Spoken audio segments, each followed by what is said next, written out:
This is a quadratic equation, and I'm going to attempt to use standard. This is standard form. I'm going to attempt to graph this properly. We'll see if it works. Okay.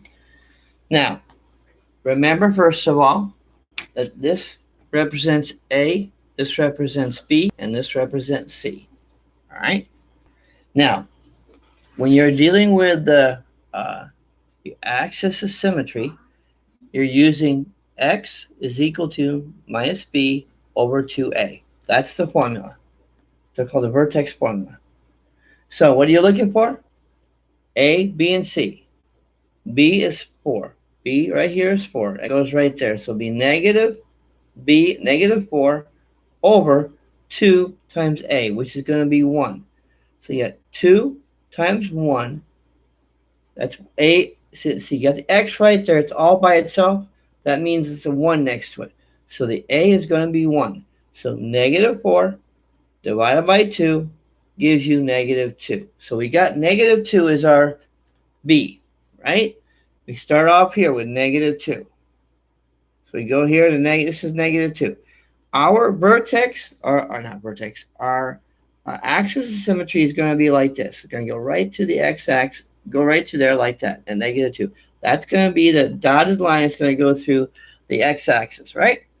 Now, if I want to solve for the y-coordinate, what I'll need to do is plug this back in. Negative 2 is squared. That becomes 4. Okay? And then negative 2 times 4 is negative 4. That's 4 times negative 2 is negative 8. And then plus 2. So 4 minus 8 is minus 4. Plus 2 is negative 2. So we should have a negative 2 here and a negative 2 there. That should be the coordinate we have. Let's see what happens after that. We go ahead. We use x and y. We got negative 2 and negative 2. That's what we got, x and y. Y can also be called f of x. Y can be called f of x. That's either y or f of x, all right? All right, let's look at, we got negative 3. We got negative 3 right here. What we want to do, remember, with when you're doing quadratics, when you got the axis of symmetry, remember, this is equal to B, it's in between. It's down the middle of the graph that you're going to make. It's right down the middle. So you can therefore come up with some points. You can go this way or this way. I'm going to choose to go this way, my own choice, and see what happens if I go with a 3. Negative 3 is going to be, negative 3 squared is going to be 9. That's going to be 9. Negative 3 times 4 is going to be 12. That's going to be 12, and then minus 12. And then so 9 minus 12 is negative 3, plus 2 is negative 1. So negative 3 is going to give me negative 1. So if I go all the way out to negative 3, I go here, I'm going to have negative 1. Negative 3 is going to give me negative 1 as a point, right?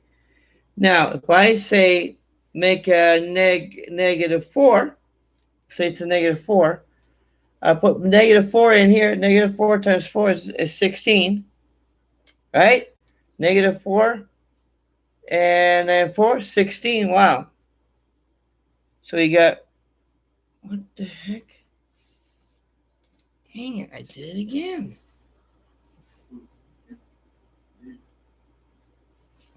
Or did I? Oh, okay. Negative 3 is negative 2. Okay, I did that right. Okay. All right, so you got negative 4 times 4. Negative 4 is 16. So you got 16 plus 16, and that's plus 2. 632 is 34. So you're all the way up here. You're going to go all the way up here. And that's negative 4 is going to go all the way up here, which is fine. Let's call it 34 or 32, 34. So basically, this will make the graph like this. And if you do it the opposite way on this side, it'll make the graph like this, up like that. That's what it's doing right there. All right? That's how you're graphing these things. Now, what I did there was I assumed that since this is right down the middle, remember, axis of symmetry, therefore I can assume that there'll be a 3 over here, not 3, This is negative 3. This is going to be negative 1. And this is going to be 0. So negative 1 and 0 are my other 2 points. Negative 1, negative 1 squared, that's 1. And then negative 1 times 4 is negative 4. So you go 1 minus 4 is negative 3 plus 2 is negative 1. So guess what? You end up right there. So see, you do end up with the points that you think you're supposed to have. You end up with the same points. In a case, what I did here was, instead of doing that, I did a reflection. I've got this axis of symmetry right here where I put the negative 2, and I reflected on this side so that I was going to come up with the same coordinate points, and thus graphed this, did a graph for that equation, okay? If I wanted to do negative 1, if I decide to do 0, say I want to do 0, it'd be 0 here, and 0 there, it'll be plus 2. This would be plus 2, right? So I don't know why I got a little different number there, but I did.